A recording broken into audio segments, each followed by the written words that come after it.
ओ भाई कहाँ जा रहे हो इतना सामान लेके? कहीं रहने के लिए दूसरा घर तो नहीं देख लिया?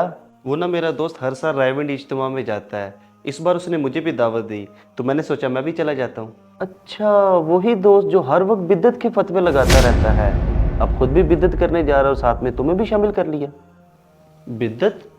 नहीं नहीं, लगता आप गलत समझ रहे हैं। हम रायविंड इज्तिमा पर जा रहे हैं, वहाँ पर इबादत करेंगे, नमाजें पढ़ेंगे, और सबसे बड़ी बात वहाँ पर इज्तिमाई दुआ होती है, इसलिए जा रहे हैं। हाँ, तो यही बिद्दत है।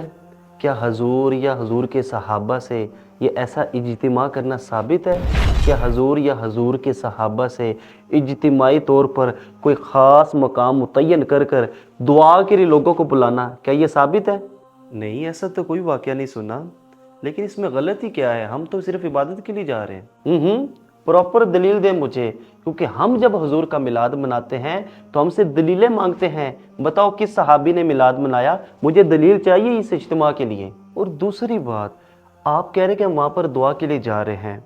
हम जब नमाज जनाजा के बाद मैयत के लिए दुआ करते हैं, हम पर तब भी बिद्दत के फतवे लगते हैं। और यहाँ पर तो बुला बुला कर दावतें दी जाती हैं कि वहाँ पर दुआ होगी, यहाँ पर कोई फतवा नहीं। अजीब इनका दौरा म्यार है। बिल्कुल समझ आ गई।